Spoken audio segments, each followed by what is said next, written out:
April has come and it is gone. So it's time for the wrap up. Let's just get into it. Let's get into it. I read Helen Huang's The Heart Principle. This is the third in the trilogy. First one was The Kiss Quotient. The second one was, I think, The Bride Test. And then the third one being The Heart Principle. But I actually skipped over the second book, so that's why I don't remember the name of it. No! No, you can't do that. And that's because I just wanted to get into this MMC story because he's the cousin of the MMC in the first book and I really liked him. So I was like, well, I just want to know about his romance. So I skipped the second one.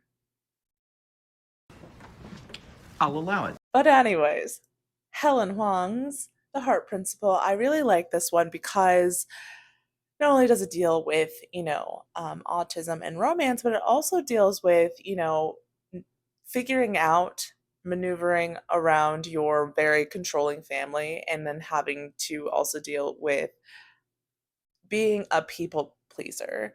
I want these people to like me to a degree that I find embarrassing. Because I myself am a people pleaser, but growth happens. And now I am no longer like a yes person. Like I won't say yes to everything if I don't want to do it.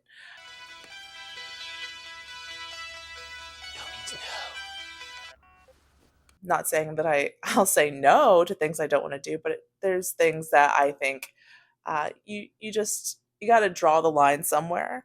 But because of that, I had a hard time with this FMC because she was such a yes person and she was just getting run over by her family.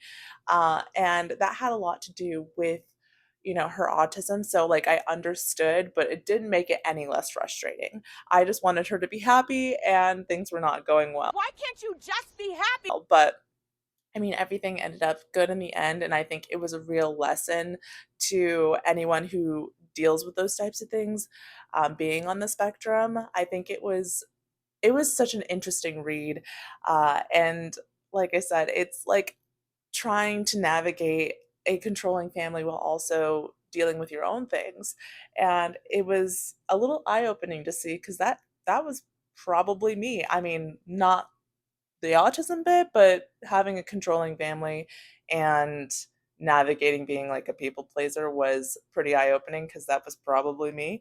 But I thoroughly enjoyed this book, so go read it. Just do it! I totally didn't even say the amount of stars I was going to give The Heart Principle, which is 4.75 stars. Just thought I'd throw that out there. My bad. I forgot. Next up, I have Losing It and Faking It by Cora Carmack. Obviously, I only have the first book physically, but I did read the second one on Libby. And I just I have many, many, many rough things to say about this. It was just really rough. I mean it is a trilogy, but by the third one I just didn't care. So that's unfortunate. But getting into Losing It, the whole point of the book is to lose the FMC's V card. Sex? Yes, please. And that's fine, but she gets into like a forbidden romance with like her college professor because they have an almost one night stand in the beginning of the book. And then the next day she realizes it's her new professor. And I would have liked there to be more suspense because it is a forbidden romance, but they kind of just are like, they like each other. There wasn't like a time when they almost got caught. So that's where the suspense would have come in. Also, there was no yearning. I would have liked to see more yearning. Like I knew there was some yearning from his angle, which is funny because I was seeing it from her perspective, but like I could see it from his angle sometimes, but not enough for me to be like, okay, he's definitely suffering. I didn't get that. I I did not get that, unfortunately.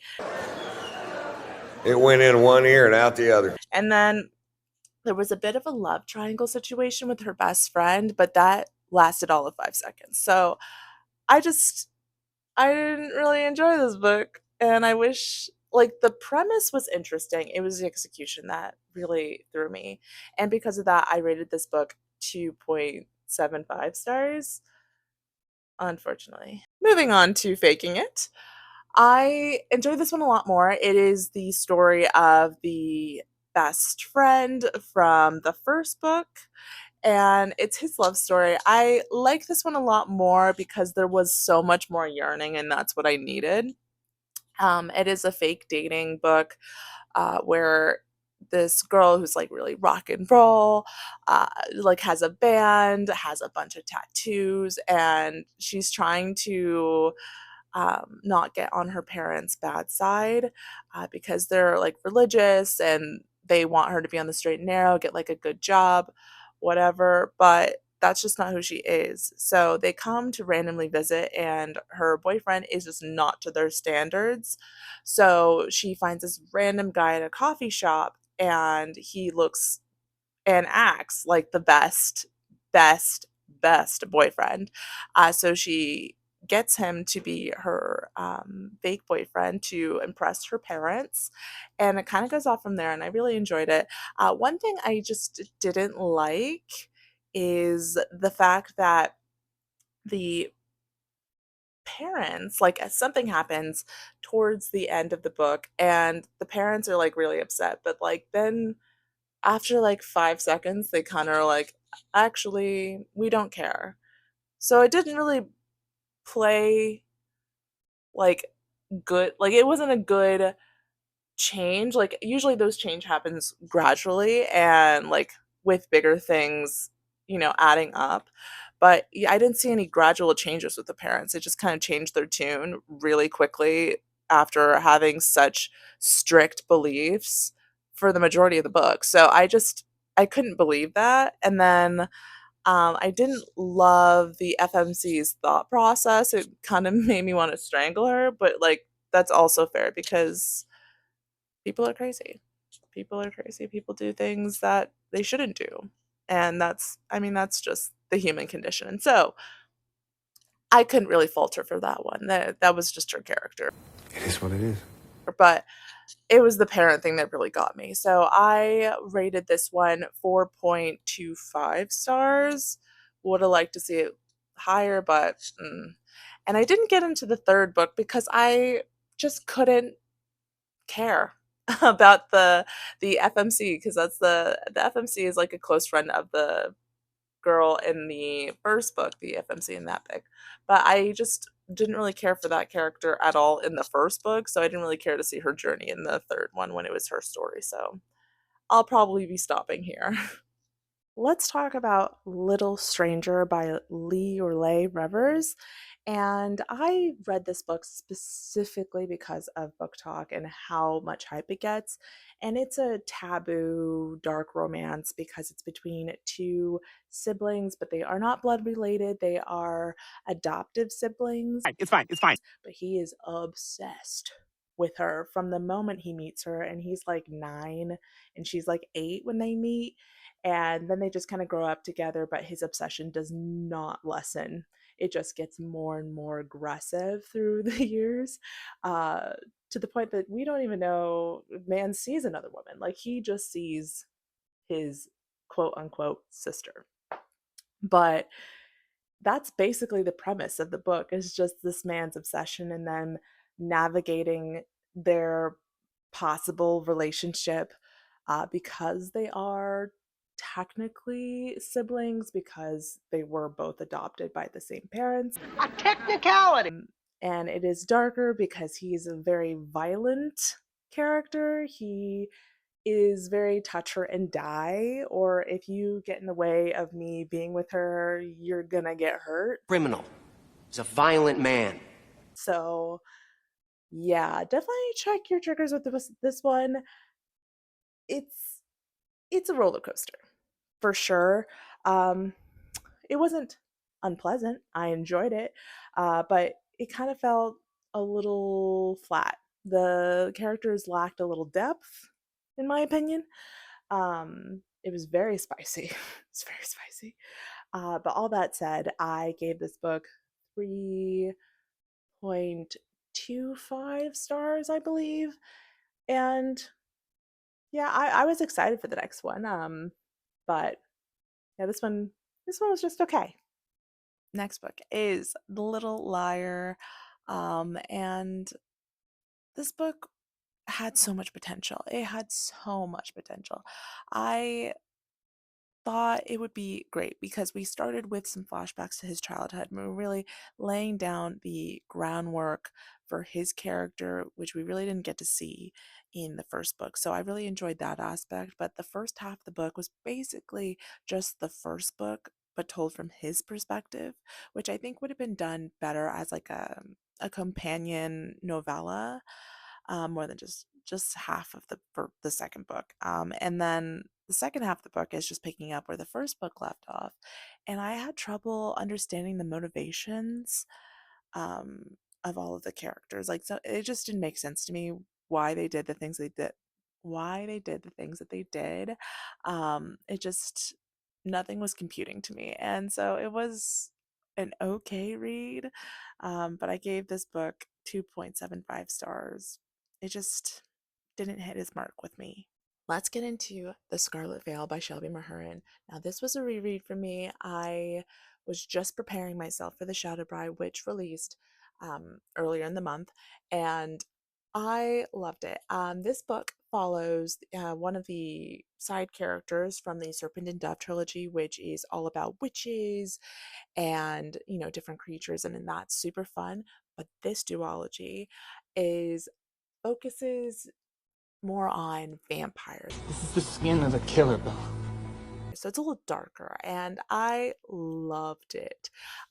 It was fantastic. You get a lot of different, aspects of the first series, the Serpent and Dove trilogy, which I really enjoyed. You get those cameos and everything you loved from that series, but you also get the added uh, dark, mysterious aspect of vampires because you didn't see vampires in the trilogy. So it was fun to see that lore come in, and I was on the edge of my seat for the entirety of the book. So basically, this character, she's trying to find her footing. She is newly engaged and she's joined kind of like their guard, like the king's guard, and she's the first female to ever do it, but she can't fathom going back home because she really doesn't care for her parents. So she's like, this is really my only option. So she gets into this king's guard. She's not doing very well, and she just wants to prove herself to her fellow soldiers and to her fiance, because he's seen her at her worst and he doesn't want her to go through anything else. So he's basically her big protector, but she wants to prove to everyone that she doesn't need protecting. Smart, she's capable, she's organized. So she goes on this like side mission and she gets kidnapped by basically the king of the vampires. And it's because they think that she's someone else. And that someone else is the lead of one of the witch clans. And she happens to be close friends with them and she wants to protect her. So she is basically undercover, I'm undercover. but is trying to thwart whatever the vampires need. But in that, she learns way more about herself than she ever did in the King's Guard. And she learns that she can actually go in between the living and the dead realm, I see dead people. and that she's been touched by death, by something that happened in the um, third book of that trilogy of Serpent and Dove, her first series for this spin-off series. But anyway, so yeah, I enjoyed it. It was a 4-star read for me. Mainly because some of the characters, I believe, irritated me a little too much. And that shouldn't really dock a star, but to me, characters can generally make or break a storyline for me, but I did enjoy this one. So 4 stars it was. Next up, let's get into the reason I read The Scarlet Veil, which is the Shadow Bride, and that is the second book in this duology. So it completes the series, and oh my god. Oh, oh my god. It was so good. I was on the edge. The edge of my seat the entire time. There is a slight miscommunication trope in that book, but it was such a background issue because there was so much happening from chapter to chapter. I, I literally have no words. It was such a great ending to the series. I don't want to go too far into it, but it does pick up where about like maybe a few weeks after the massive cliffhanger of the Scarlet Veil. So I I was I was living. I was living. And there's just such a cool aspect with the characters. It was fun to see Death as a character, but actually as a villain. He is an actual physical being, and it's fun because Death is usually like a misunderstood character or very neutral, but in this book, he is very much a bad guy. And it was fun to see him in that role as most people do him differently. So it was fun to see that. But that's all I really have to say on this book because I want you to read the series because it's so good. I gave this book, The Shadow Bride, 5 stars. Let's talk about the next book, which is Hannah Bonham Young's Out on a Limb. Now, I bought this book because of Book Talk's influence, and I didn't really look at the cover. I just knew the title and I kind of looked at the cover, but I just didn't really realize that it is actually a romance book between people who have disabilities.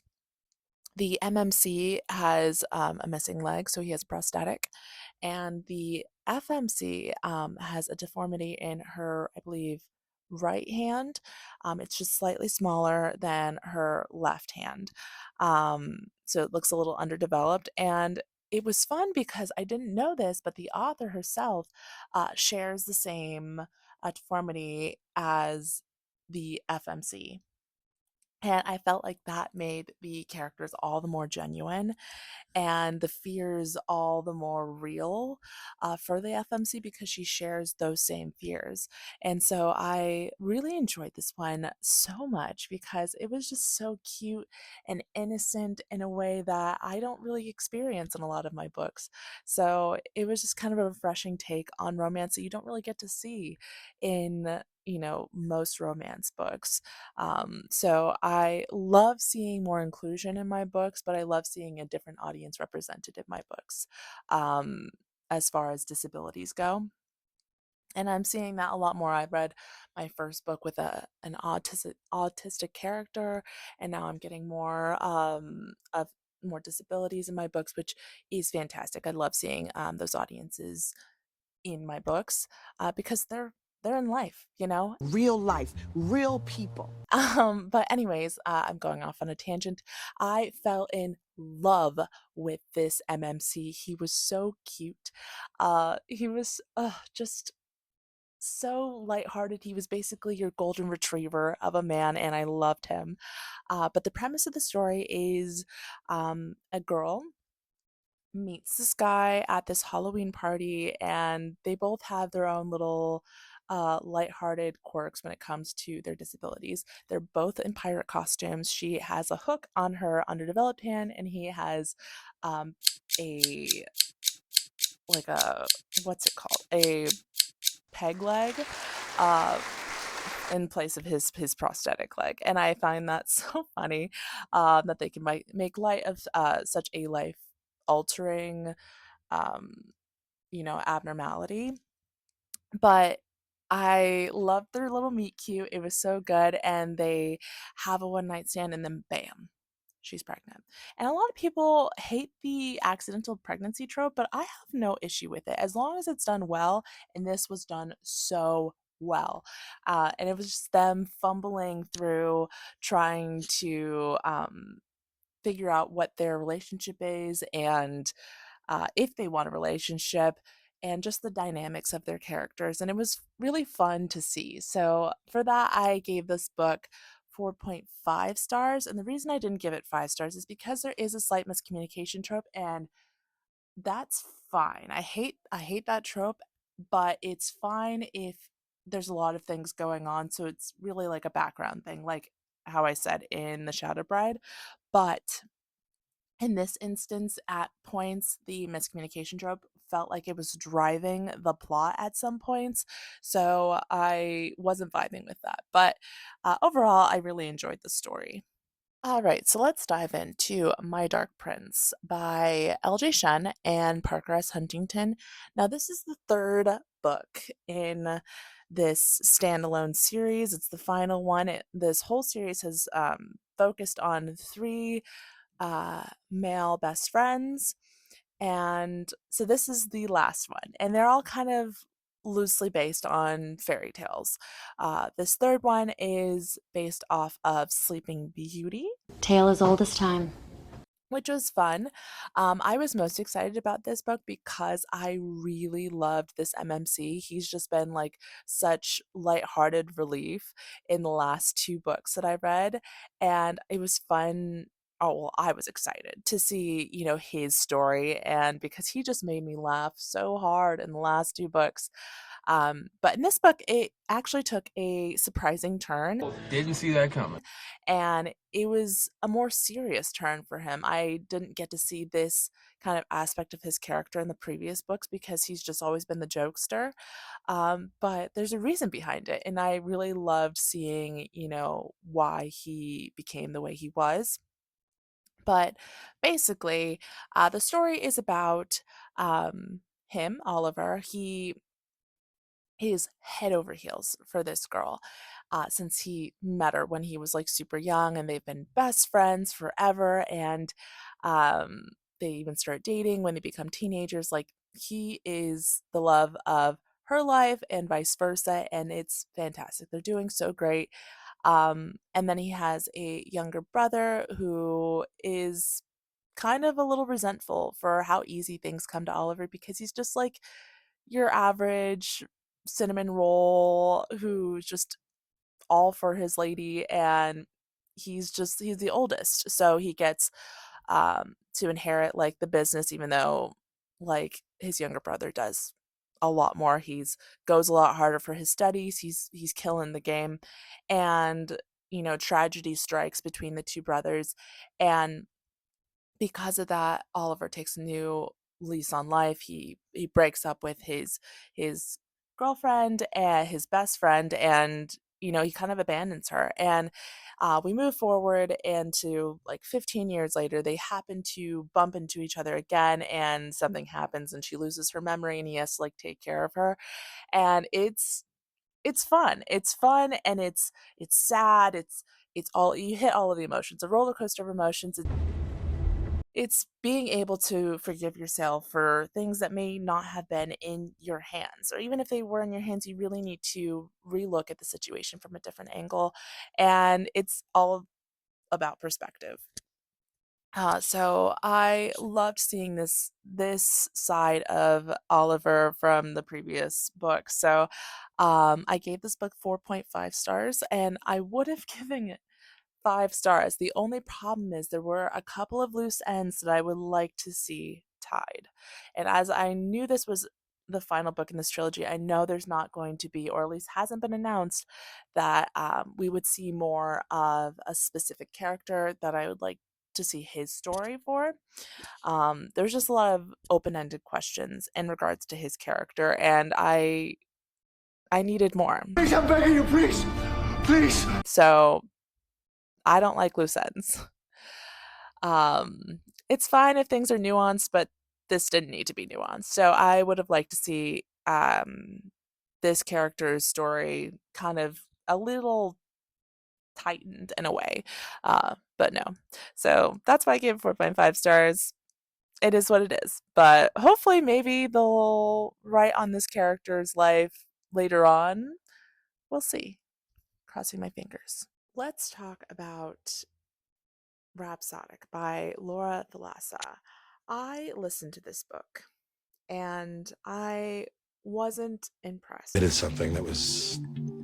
I didn't have a lot going into it. Like, I didn't have any knowledge of what it was about going into it. Um, and I thought it was okay. I didn't feel like any of the characters were fully formed, if that makes sense. None of their actions felt truly genuine, and it was all kind of very flat. They all felt really shallow. Even with all of the flashbacks that happened in the backstory, it just none of it felt like enough to give them emotional depth, and that's what I really needed. But basically, the premise of the story is a girl murders her stepdad, and she calls on the bargainer, and she asks for help because there's really nothing she can do. Her stepdad is a very powerful man, and if, you know, the police were reported to, she could just be taken away forever. So she makes a deal with the bargainer, and then he takes care of that. And then she continues to make deals with this bargainer, and they kind of form a bond. And then he abandons her randomly. And she's never really truly forgiven him for that. And then later on, she becomes, basically a bounty hunter for the creatures of the realm, whatever. I didn't really get into it, so I don't have a lot to really go off of. I was listening to it, but it wasn't really grabbing my attention enough for me to really dive in. Like I said, it was all right. The characters were okay. Because of that, I gave this book 3 stars. Maybe if I was in a different headspace, I'd feel differently, but I just really didn't enjoy this book. Next up is a rather surprising read for me. I read this book off of a friend I met on Book Talk, her recommendation, and I didn't know much going in. The book is called Pen Pal, and it's by JT Geisinger. And at first, when I started reading this, I was like, wow, wow, because there's a lot of spice in this book. Is it hot in here? Bordering on too much, but I wanted to give it my best shot, so I got through to the very end, and let me tell you, I was not disappointed.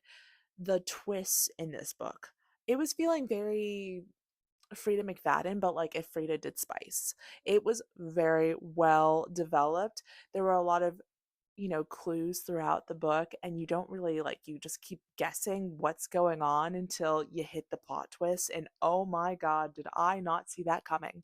The twist was twisty. But let me get to the premise.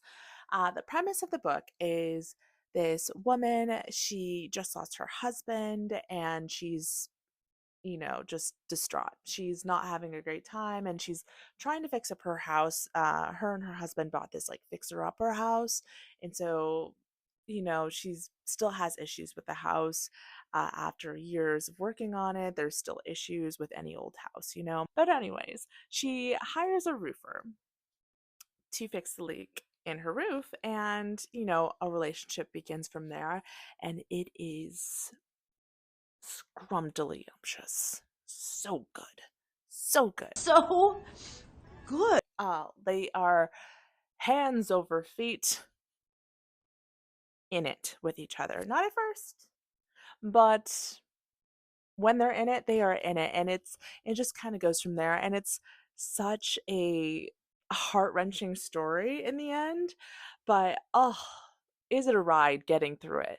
And like I said, at some points I was like, this is just a lot of spice. But I think it was needed to lay the groundwork for the relationship and all that it was, because it is a physical relationship, but it's also a very heart pounding emotional one as well.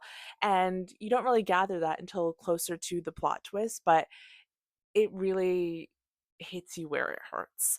But anyways, I gave this book 4.5 stars, and really it's mostly just because of the spice level. I love spice in my books, but again, sometimes I felt like it was bordering on too much, but again, it played into their intimacy, their deep relations between the two characters. So I understood it, but still, I couldn't, with my whole chest, give it 5 stars when it was that much spice. Now let's get into the most heart wrenching book that I read this month, and that is The Wrong Heart by Jennifer Hartman. And I knew I was in trouble after reading the first chapter and shedding some tears. Like, I was not having a great time emotionally just from chapter one. So I knew this was going to be a hard book to get through, but it was so fulfilling in a way. I mean, throughout the book, I cried so many times. I cried so many times. Crying. She can't stop crying. But even the ending really tears you up inside, but in like a good way.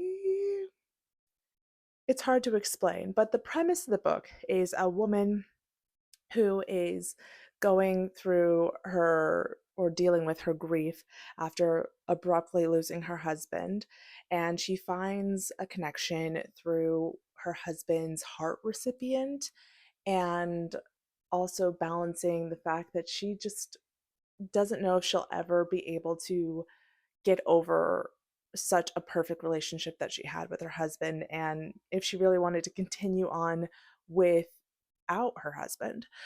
So it's very emotionally draining. It hits a lot of very darker topics. So definitely check your trigger warnings for this book. It is a hard book to read in some aspects. There is death, there is grief, there are thoughts of suicide. So definitely think about that before starting this book. But is it so emotionally fulfilling? Absolutely. The journey was rocky, but the destination once you get there is good. It's good. It gives you lots of hope. And because of that, I gave this book 5 stars, and it was worth every single star. All right, so that's it. I had a very hectic month this month because I'd moved across the country and then I was in a wedding, so I didn't have a lot of time to really sit down and read for a lot of this month because I was busy moving, packing, unpacking, whatever, what have you. And so I only got through 12 books this month, and a lot of those were audiobooks, I believe. So I had 7 audiobooks, 5 Kindle reads. I couldn't really read a physical book because of all the hectic things that were happening, but I still got in 12 books, which I think is pretty good. And I thought this time around I would tell you my favorite read of the month, which this was a tough one for me. It was in between 2 books. I'm sure you know which ones. The book that I loved the most this month is The Shadow Bride. And that's because I had such a emotional connection with these characters, and I think that's mostly because I connected with them in the Scarlet Veil, and then I had to wait a whole year and a half to get the second book, and so there was just like that yearning for me. So the payoff was so good, not to mention that after I finished The Shadow Bride, I had to literally go back. I had to go back and listen to my favorite chapters because it was just so good. I loved it. Not to say I didn't love the other books, but this one really hit its mark with me. Last but not least, I thought I'd do a most anticipated read for this month of May. And that book this month is going to be Enchantra by Kaylee Smith, and that's because I love Phantasma like deeply. And I quite literally am so excited. I'm really hoping it lives up to the hype of Phantasma because I loved Phantasma so much. It was definitely a 5 star read for me. So I'm hoping the connection and the intrigue of the characters still plays out through these new sets of characters. And I'm hoping for a new favorite book boyfriend, but we'll see. crossing my fingers that it's gonna be just as good as the first one, if not better.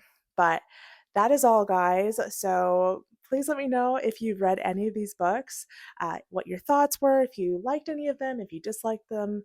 Let me know in the comments. I'd love to talk about it. But until next time, guys, read on, my bookish friends.